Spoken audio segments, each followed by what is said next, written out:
Senhoras e senhores, sejam todos muito bem-vindos a mais um programa da Escola Milaré. Como todos sabem, nosso objetivo aqui é trazer especialistas, gente que tem experiência acadêmica e prática em matéria ambiental.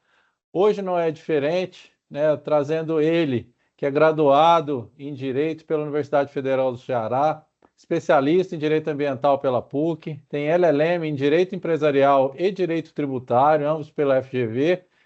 E o mais importante de tudo, ele é gerente jurídico aí, trabalha no Grupo Marquise, tem mais de 20 anos de atuação no mercado jurídico nacional, a maior parte tratando com gestão de resíduos, que vai ser o tema do nosso programa de hoje aí, Dr. Tiago Castro Pinto Lopes. Tiagão, seja muito bem-vindo, obrigado por aceitar nosso convite. Tiago, é uma honra estar na sua presença, né? Você é advogado, parceiro nosso. Uma honra participar da escola do professor Bilaré. Tive a honra de ser aluno dele pela PUC, né? E a história do direito ambiental no Brasil se confunde um pouco com a história do professor Bilaré, né? Então, eu estou aqui muito feliz e espero contribuir com a escola.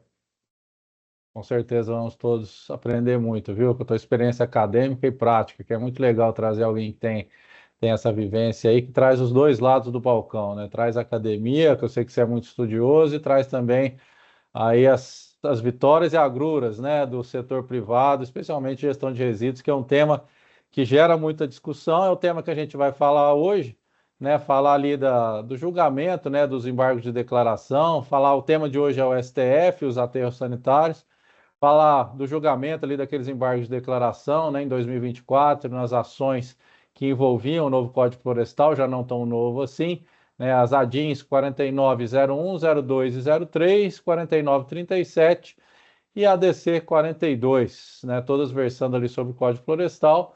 E o nosso tema de hoje é a permanência ou não dos aterros sanitários ou não em área de preservação permanente. Tiagão, conta para a gente aí o que é que foi objeto de julgamento lá para a gente começar a nossa conversa. O que estava em discussão ali nessas ações que eu listei aqui com relação à gestão de resíduos e aterros, por favor.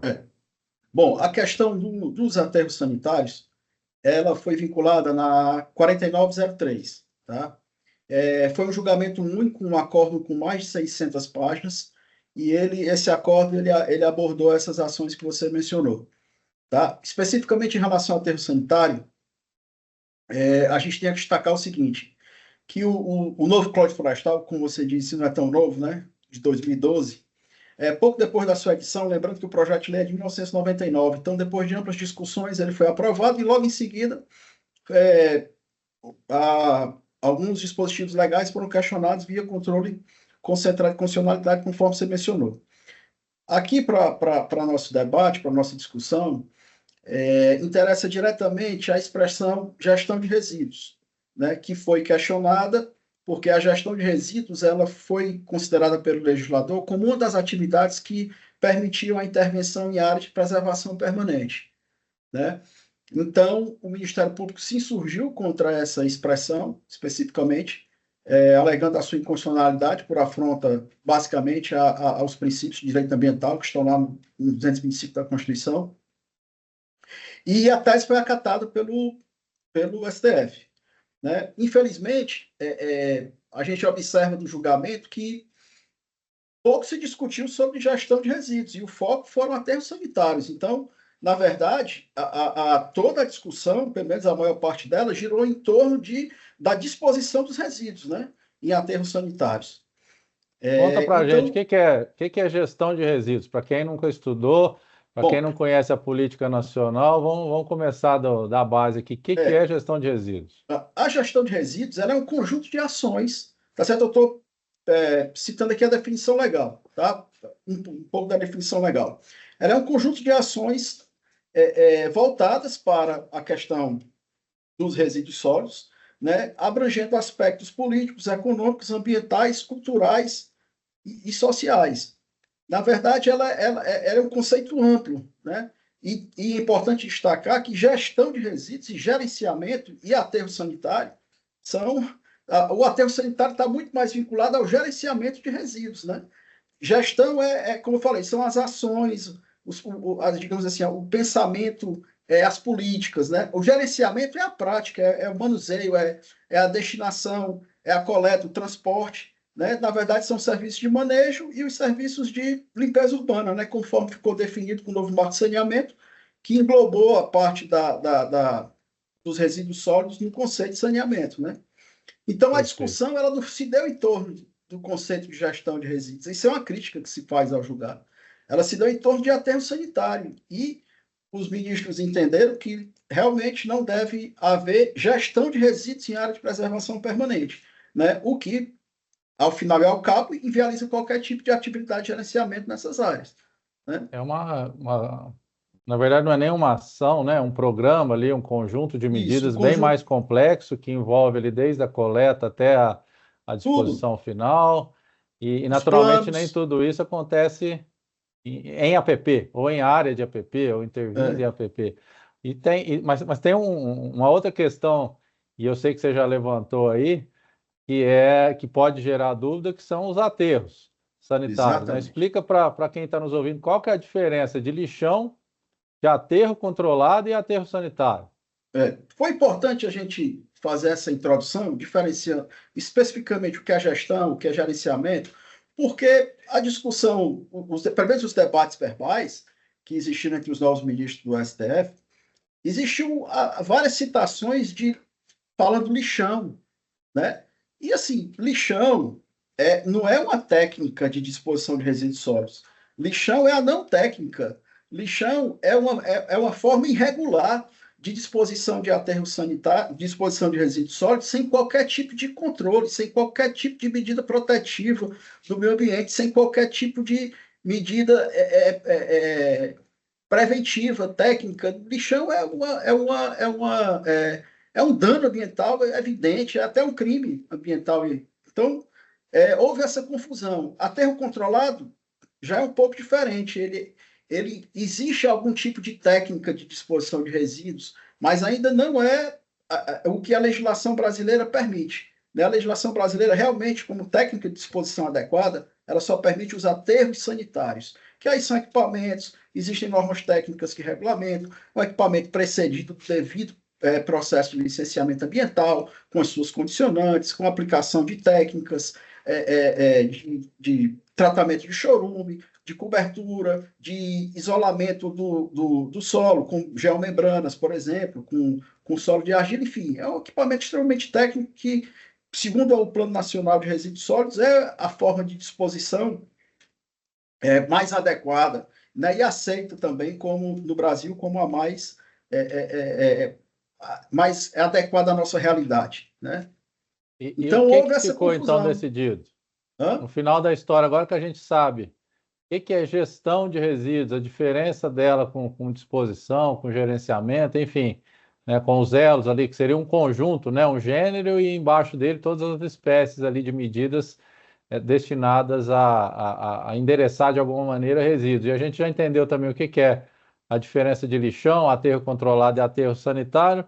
No final da história, o que ficou decidido então? O Supremo deixou ou não deixou? Como fica a APP Bom, nessa história? o que é que o Supremo fez? A princípio, ele julgou a ação procedente, né, declarando a inconstitucionalidade da expressão. Entretanto, numa primeira modulação, ele permitia a continuidade dos aterros já existentes pelo período de 10 anos. Posteriormente, após os últimos embargos de declaração opostos pelas partes interessadas, houve outra modulação em que ele permitiu a continuidade dos aterros existentes, dos que estão em via de implantação ou que estão em vias de expansão, pelo tempo da vida útil, desde que observado, obviamente, o respectivo contrato de concessão ou outro tipo de contrato que estabeleça a vigência da prestação de serviço em relação à disposição. Né? Isso, na verdade, Tiago, foi muito comemorado pelo setor, porque a gente ia ficar numa situação muito difícil, porque 10 anos parece ser um tempo longo, mas em relação aos resíduos, não é. Os contratos geralmente são contratos longos, né? O aterro sanitário é um equipamento para ter uma vida útil significativa. Não tem sentido você construir um equipamento desse para ter uma vida útil curta, né? Então, foi um alívio momentâneo, tá? Mas, na minha humilde opinião, eu penso que o STF só fez postergar um problema. né? Problema esse muito sério, tá certo? Considerando que o Brasil, eu vou fazer uma pesca aqui das anotações que eu fiz, peço licença aí aos Tranquilo. ouvintes, tá? O Brasil, ele tem 8.500.000 quilômetros quadrados aproximados, tá certo?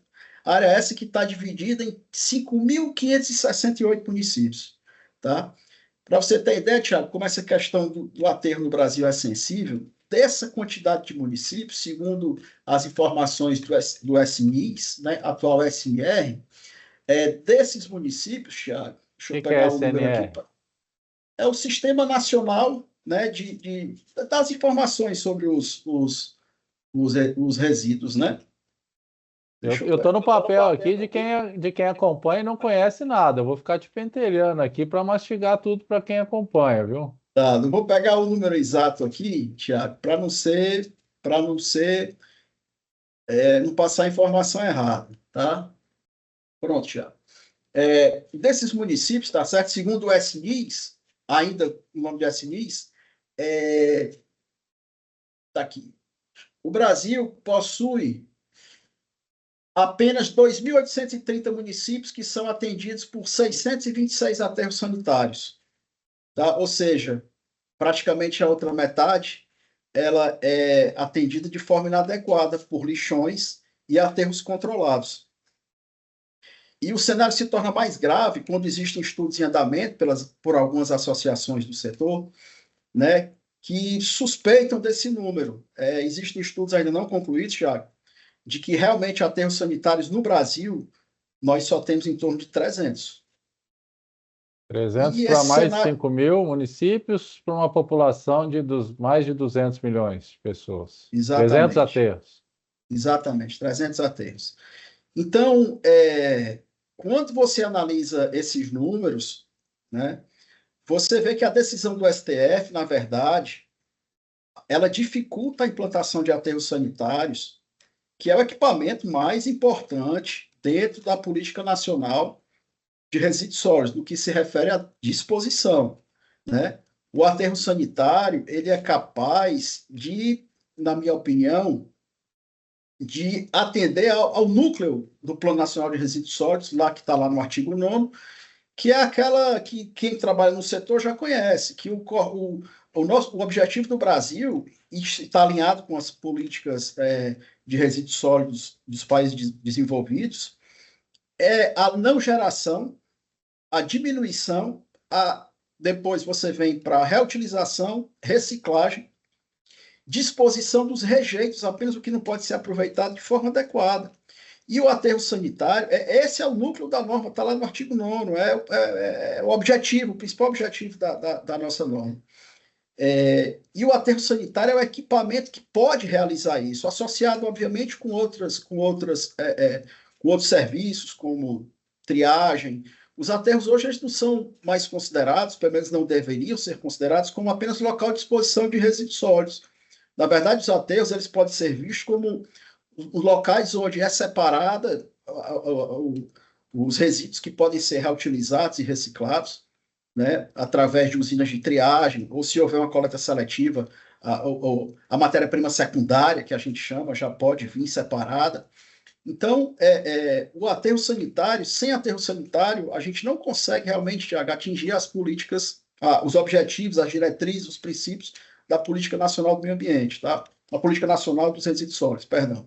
Na verdade, ele protege o meio ambiente, né? Com o aterro sanitário, Exatamente, você faz a exatamente, triagem de material reciclado, quer dizer, é fonte de matéria-prima para os recicláveis, ele coleta e trata o chorume e coleta e endereça o gás ali no caso. Quer dizer, é um anteparo, né, entre a ação humana e o meio ambiente ali, servindo, na verdade, como um escudo, né? Fora aí exato, a questão de decomposição, quer dizer, você pode extrair adubo ali, você tem, exato, a partir do momento da entrada do resíduo, o que sai dali é muito mais benéfico, né? E você protege o meio ambiente do que uma presença indesejada, como é o que parece que foi enxergado ali, que foi visto no Supremo ao proibir esses equipamentos, essa implantação dessas infraestruturas em área de APP. E se você me permitir, eu já quero emendar essa questão com a APP, com a questão da APP mesmo, especialmente no norte do país que você conhece muito bem,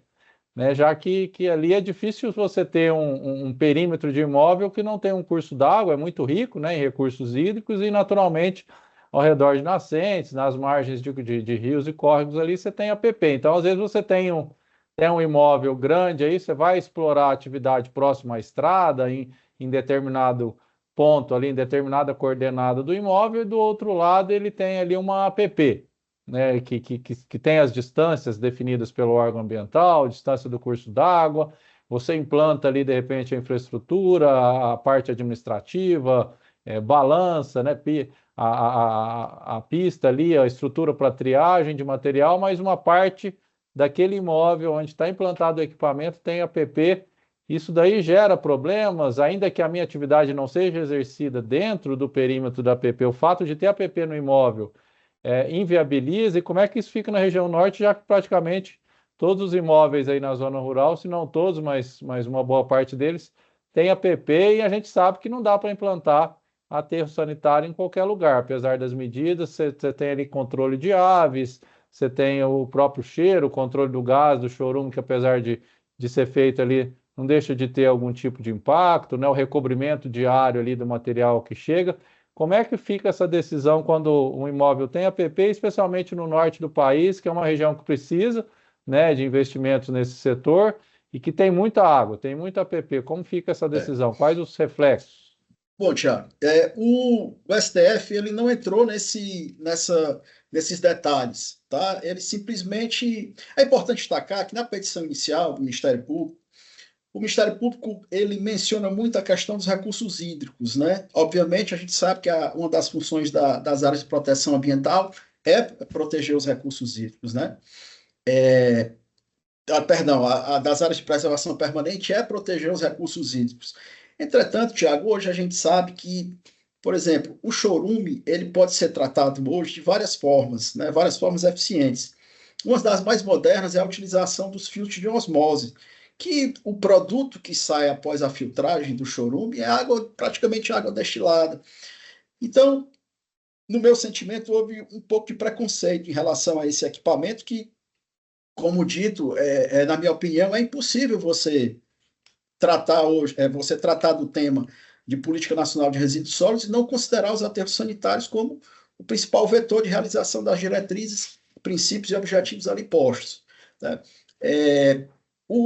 Lógico que os órgãos ambientais eles jamais permitiriam a construção vamos chamar assim, dos equipamentos dos aterros, como a própria sede administrativa, os maciços de resíduos que a gente chama de células, as piscinas de chorume, né?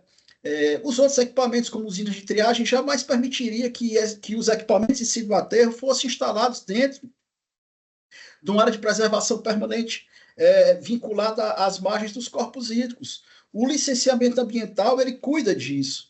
Então, quando você analisa esse julgamento, outra crítica que pode ser feita é que o julgamento desprezou a capacidade dos órgãos ambientais integrantes do CISNAMA, que são os órgãos ambientais licenciadores, que são capazes de identificar e preservar e manter a preservação das áreas permanentes, principalmente as áreas de preservação permanente vinculadas aos recursos hídricos, né? E assim, por exemplo, como você falou na região norte. Na região norte, é muito difícil você encontrar um terreno, um imóvel com o tamanho necessário para a implantação do aterro sanitário que não tem um corpo hídrico. Mas isso não quer dizer que você vai construir as células do aterro sanitário desrespeitando as margens, né, as áreas de preservação permanente. O julgamento foi omisso em relação a esse aspecto. E é porque eu não tenho como mostrar aqui um mapa, mas lá no site do Sinis tem um mapa do Brasil, onde ele mostra que a região norte e nordeste, principalmente, elas são as áreas mais carentes em relação aos aterros sanitários, né? Então, quando o STF faz esse julgamento, ele cria uma insegurança jurídica tremenda para os órgãos licenciadores, porque não ficou claro se na área inteira do terreno de propriedade da futura empresa ou do próprio município, lembrando que o próprio poder público, não raras vezes, eles constroem os seus equipamentos de disposição de resíduos. Então, na minha opinião, isso trará uma insegurança jurídica e dificultará a mudança da matriz de disposição de resíduos sólidos do Brasil, que precisa ser alterada. Lembrando que no último marco do saneamento foi renovado o prazo para que os municípios procedessem com a disposição dos resíduos em aterros sanitários. Esse prazo acabou em agosto de 2024 e a nossa matriz de disposição de resíduos ainda é poluída, extremamente poluída pela presença de lixões e aterros controlados. Ação difícil. Qual que é a perspectiva do setor aí? O que a população pode esperar e o que o setor espera para o futuro em termos de segurança jurídica, de perspectiva de investimentos? O que está por vir aí? E já vou emendar também, qual que é a sua visão para solucionar aí essa questão depois desse equívoco, e com todo respeito, pelo que eu entendi, que foi o resultado desse julgamento ali, dos embargos de declaração pelo Supremo? Seria uma proposta legislativa? Qual que seria a ideia? Então, o que está por vir e de que maneira a gente pode endereçar essa questão?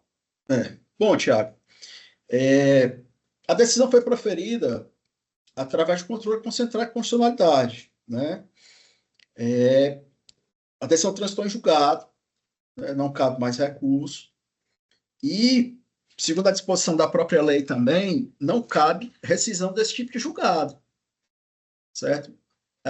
Como eu falei, a modulação ela foi um alento para o setor, né, para as empresas que já possuem equipamentos, para os municípios que já possuem equipamentos, ou então que estão em fase de implantação ou ampliação. Mas, como eu disse, 10, 15, 20 anos para a questão de resíduos é pouco tempo. É pouco tempo porque a quantidade de resíduos produzida, por mais que a lei diga que a primeira diretriz é não gerar e diminuir a geração de resíduos, a gente sabe que a geração de resíduos está diretamente atrelada ao consumo. Então, teria que haver uma mudança de cultura, a parte da educação ambiental, para poder a gente ter um alento em relação à vida útil dos aterros que já existem, né? Mas isso leva tempo. Né? A mudança de cultura é realmente um processo demorado. Então, assim, para as empresas que já estão no setor, foi um alívio, mas é um alívio temporário. Na minha opinião, como eu já falei, o Supremo só fez adiar um problema que fatalmente irá acontecer.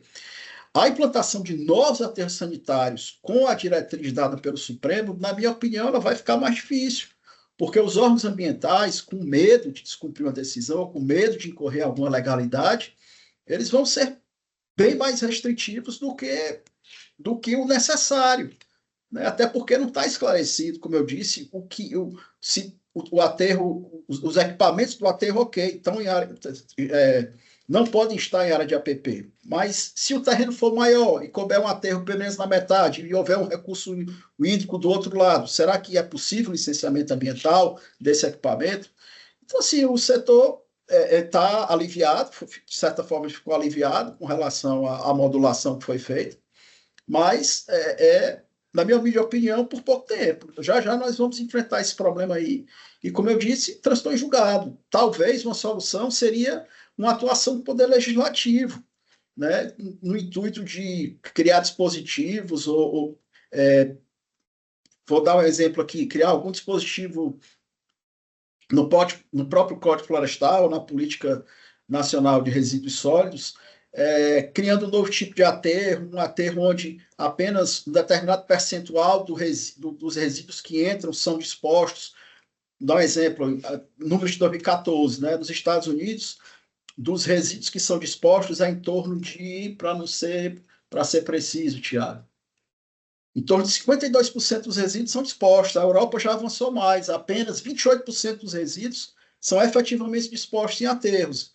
Então, a legislação poderia criar uma nova qualificação de aterros sanitários vinculados à eficiência de reutilização, reciclagem, em que apenas um percentual desses resíduos pudesse ser efetivamente dispostos. Então, esses novos aterros, essa nova qualificação de aterro, ela poderia ser implantada em área de APP, desde que, obviamente, não tivesse uma alternativa locacional. O próprio código ele já traz essa questão, olha, quando não houver local para outras atividades como saneamento, obras de energia, O código permitivo, o Supremo validou que, no caso de não haver alternativa locacional, você pode interferir em APP.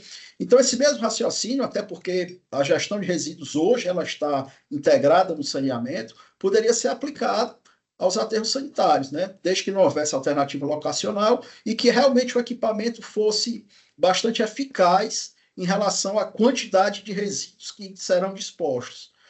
É uma divagação aqui, Tiago, é uma solução que eu pondero, que eu coloco aqui à disposição de críticas que vierem, mas eu não vejo outro caminho, porque, como eu disse, não cabe mais recurso. A expressão foi extirpada do ordenamento jurídico pelo controle concentrado do STF. Entendi. Tiagão, excelente, excelente visão da realidade. Tenho certeza que quem está nos acompanhando aí vai sair sabendo mais, entendendo um pouco mais, tendo uma noção do futuro, a mensagem que a gente precisa evitar, gerar resíduos, reciclar, aprimorar, modernizar, com certeza acho que é a mensagem que fica e que nos motiva aí a cada dia mais melhorar e pensar sobre essa questão. Obrigado, obrigado mesmo por aceitar nosso convite e estar aqui nos esclarecendo sobre esse assunto tão importante. Tá ok, Tiago, muito obrigado, foi uma honra muito grande. Mande um abraço aí caloroso para o professor Milaré, que ele realmente é inspirador. E você também agradeço, né? Você é um advogado muito combativo, muito parceiro da gente. Enfim, foi um prazer. Espero que contribua aí para a formação da consciência, né? Das pessoas que trabalham no ramo, que não trabalham, que possam ter ouvido essa nossa conversa, né? E despertar uma consciência em relação aos resíduos sólidos, né? Porque os resíduos, pouca gente se preocupa com eles, porque o cidadão só se preocupa com resíduo quando ele causa problema. Porque ele tira ali da sua casa, bota lá no saco e não está preocupado o tamanho da estrutura que existe para que aquele resíduo chegue no local certo, seja tratado de forma adequada e disposto de igual maneira. Mas é isso, é um desafio e o Brasil, como tantos outros desafios, é só mais um que a gente tem que enfrentar aí. Com certeza. Perfeito, obrigado. Obrigado a você também que nos acompanha aqui no YouTube. Não se esqueça de se inscrever, assinale aí as notificações para você ficar por dentro. Em breve a gente volta aí com mais novidades em matéria ambiental. Obrigado, um abraço e até a próxima. Obrigado, um abraço.